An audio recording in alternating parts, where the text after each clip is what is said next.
Sorry about that, guys, my camera ran out of memory. So, I was saying, they can carry 2 strip clips of 7.92 almost 8mm Mauser ammunition. These, however, there should be a divider in the middle, and these, however, have not been made with them, which is very interesting. You can tell this because there's no stitches on the side here, and there's no marks on the inside indicating that there was ever any dividers. So, yep. It also looks a bit like it. I've mentioned this before, but it looks like it could have blood on it. I'm not sure. Anyway, so yep, they're attached to a standard issue black Wehrmacht belt or SS belt. But the thing is, towards the end of the war, they used to just issue Fallschirmjägers. Say in 44, 45, they used to issue Fallschirmjägers with black webbing as well as the brown webbing. So, seeing this might have been quite common, or would have been quite common. And you see, you wear them as close to the belt buckle as you possibly can, so they're not in the way when you're running, etc. This has got a Luftwaffe belt buckle, replica obviously. The belt is original too, I believe, because it says, not there, here. And it looks like it could have a RAF stamp there that's just been a bit kind of faded out, rubbed away there. You see the RAF stamp? It's not that clear, but anyway. So there's the belt, and obviously with this side you can't wear it as close to the belt buckle because you go off the end of the belt. So it's got a set of Y straps. Oops, daisy. And the Y straps go onto the top of the ammo pouches like so. And with these it must have been very annoying because it easily just does that. Anyway, so that. And they're attached to the belt here by a hook. Another hook goes over here, attached to the other ammo pouch as well. That's basic to help distribute the weight, and also it helps because you've got these here, and these are for carrying either an A-frame assault bag or a calfskin pack or one of the later war kind of assault backpacks. I should have a Luftwaffe one soon. I don't have it with me. I bought it, but it's in an antique shop, and I need to go to the antique shop, which is miles away. Anyway, so got hooks here and here. Here is the bread. This is called a bread bag. It's got hooks here and here. I usually just wear it like this. You can wear it with mess tins and water bottles on. I'll show you them in a minute. But I never wear that because I find that it just drags down on the bread bag and it makes the bread bag very tatty, and it can endanger these from breaking off. So here I've got my M24, well, M24 style, I should say, Siamese Mauser bayonet in a K98 Frog. It's the late war K98, well, not late war, I'd say, after 1940 K98 Frog, because it's got the hook here, and that will be issued to cavalry, because that was originally issued to cavalry because they found that if they didn't have something, the bayonet could easily slide out and fall out, and then that could either endanger the horses that are riding, or endanger your life if you go reach for the bayonet when you're being attacked and there's nothing there.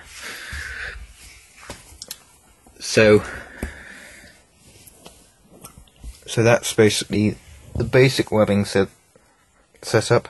In here, in the bread bag, you'd have things such as an Esbit or Nartit stove, mainly edge bits, because nuggets are quite usually later. Here's my edge bit. It's quite badly rusted, but I'm gonna try and deal with that. So yeah, the S-bit stoves work like this, and you put fuel block in here. I got fuel blocks in my Nartit. I'll show you what they look like. A little bit, but basically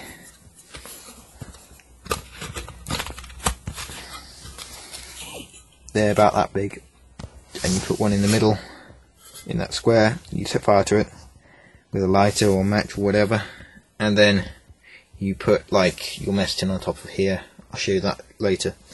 Anyway, and you'd also carry shocker cola, which I'll also show you later. So that's basically the webbing, basic webbing covered. I know you would probably have had a gas mask as well.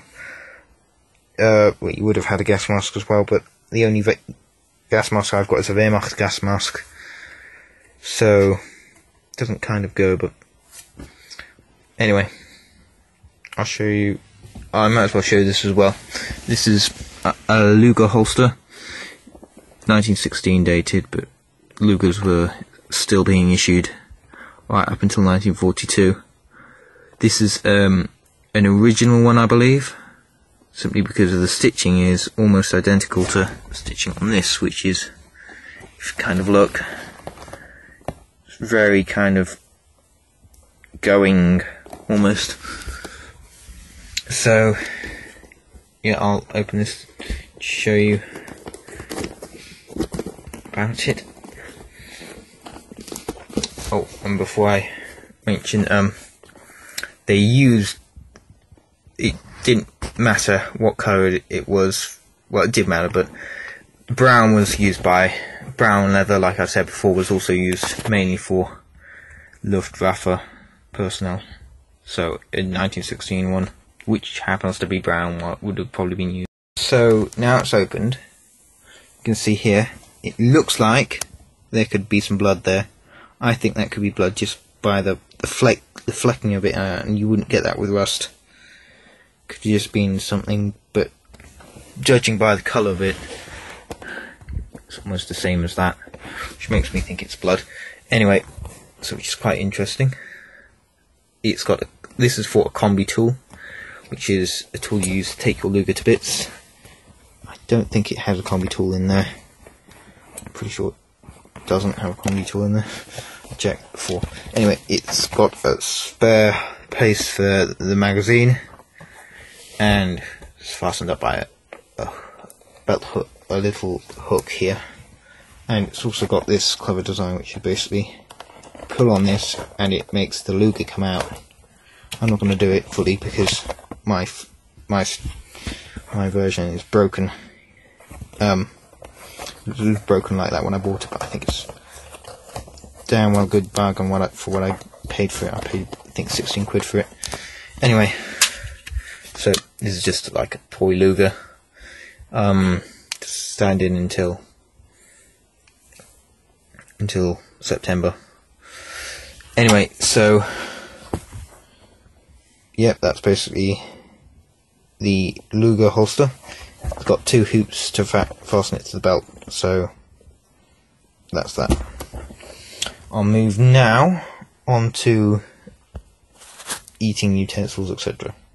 So guys, here's the bread bag set up, what it looks like. So it's got the mess tin here and the water bottle here. This is kind of a late war style cup, even though it's really post-war East German one, but it's literally almost the same as the Bakelite style cups that they had back then. It's just to stand in until I can get myself a proper early war metal one. This is the mess tin. I'll show you that later. So again, this has got one of the same mysterious marks, which could be blood, on it. Anyway, so fixed to the bread bag by a strap like that, and this fixes the bread bag by a little hook, such as that, and this basically just goes all the way over and fastens at the bottom here, and it should have another one of these things, if you can see, on the back. It should have another one of those, but unfortunately, because this is original and it was dug up, that's broken off. There's also the guy's name and regiment there, but it's quite hard to read. Could be upside down, I'm not sure. It's so faint. Anyway, so I'll go take them off and show you them. This is also fixed by, not also, but is fixed by a strap with a buckle. So I should have mentioned this before when I had the webbing out, but anyway, this is a Waffen SS belt buckle. There were SS paratroopers, so they would have probably been issued with one of these. It's original. There's dates and stamps down at the bottom there. So it says SS, and then it says something that's got a serial number. So I think that's pretty awesome. I got that for £8. It's pretty cool because I went home and looked on the internet and saw people selling for like £250. So that is basically that. I'll now go and show you the rest. Now, as you can see, the bread bag has 3 straps. This one, and this one. It has to go over the right butt cheek just because it has to, because it's regulation. I don't know why.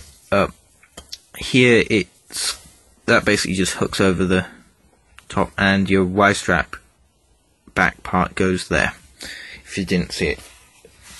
So it's done up by these dish buttons and these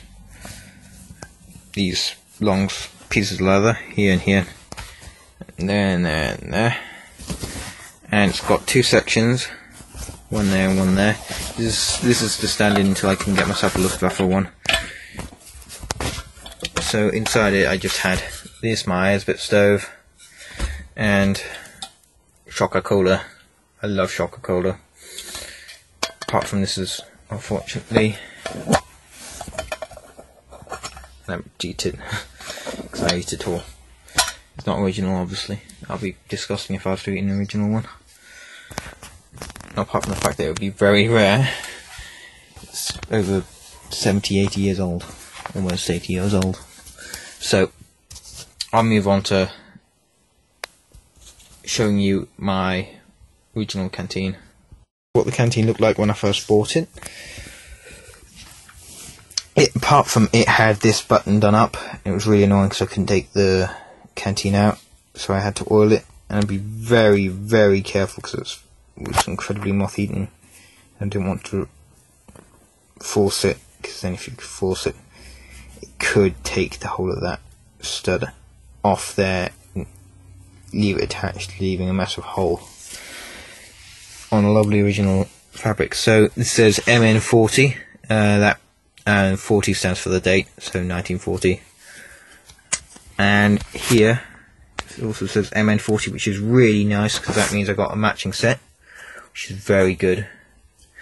It's got a little piece of old leather there that would originally, I believe, gone around the neck of the bottle, just to keep the bottle head and the neck together. Well, head and the cap rather, and the bottle together. I added these straps from my Czech water bottle, as they're literally the same as Second World War German ones, and they fit as well. But I don't think I'm going to be carrying this to a reenactment, because, I mean, it's original, it's incredibly fragile. I'm probably going to be taking my Czech one to a reenactment, because the Czech one is literally almost the same. The only difference is it's lace up at the side, and instead of this part being sewn, it's got studs. And the bottle's a slightly different colour, but I don't really want to risk damaging this, losing it in reenactment, losing the bits for it whilst it gets damaged. So I might restore it by putting another piece of leather on the back and move on from there. This is, like I said, East German post-war cup, but it's almost the same as a late war plastic cup that they, Bakelite cup I should say, that they had. 2 handles here for carrying. I believe this was something like 150 milliliters. I think it could hold. It's got a little hole for the strap as well. And so that's basically the water bottles. I'll move on. Again, I think this could be post-war East German, but it's literally exactly the same, just the colour's a bit funny. I'll probably be able to do something about that with acrylic paint. Anyway, I'll repaint it if it's the wrong colour. I'm pretty sure it is. So, yeah, it's attached again by a Czech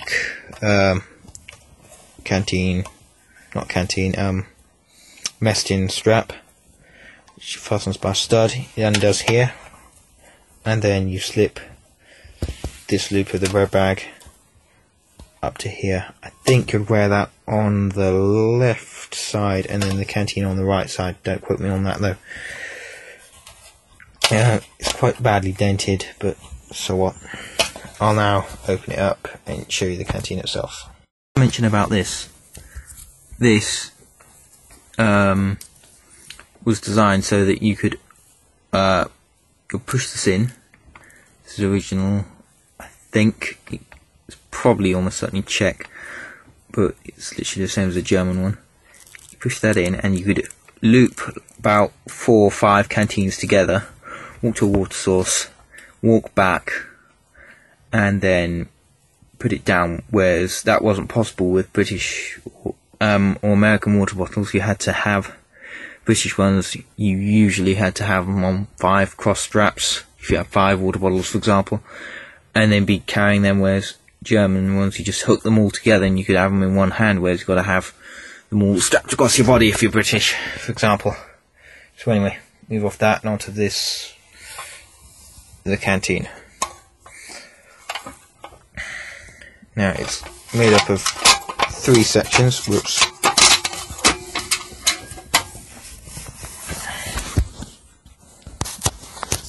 I'll pause it. So like I was saying, it's made up of 3 sections. This main section here, where you'd be able to store things such as maybe your KFS set, maybe some rations, some spare box for your Esbit stove. This bit here, which you could put some food in, and then you'd have this, which you'd also eat out of. Now I'll show you how you'd set this up if you're going to be cooking, for example. These are also designed so that you could hold several of them at once with this little carrying handle here, and they would also lock in place if you look here and here. So get your stove. I'm just using my Esbit because it's easier to open than my Nartit. So you'd put the fuel block there, light it, and then put, that seems a bit big, but you put your mess tin on there like that, and then that would have like all the food and stuff you want to cook. So you want to cook some beans, it'd be full beans, and it would just take it off after it's finished and eat it. And then I think the blocks were designed so you just throw it away. It's post-war because it was made in West Germany, but so what. Style didn't really change. It's like Coca-Cola. The only thing that's changed about the packaging is it says www.coca-cola.d, and it has a barcode on the bottom but some instructions on the back. So yeah, because Coca-Cola's been around since the war, and obviously just during the war as well.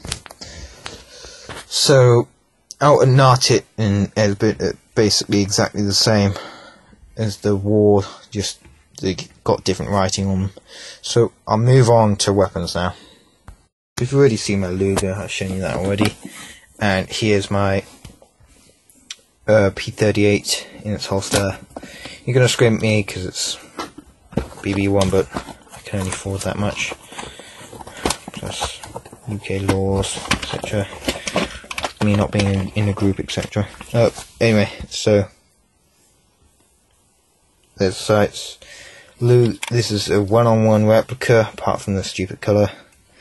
and the fact it's a BB gun of a Walther P38. So that would be where you take the magazine out. Magazine does come out on this one. Try not to spend much time on this, but magazine does come out. I can't do this one left-handed. And it's got safety here. Safety doesn't work. And so yeah, slider goes back as well. I'll try and show you that.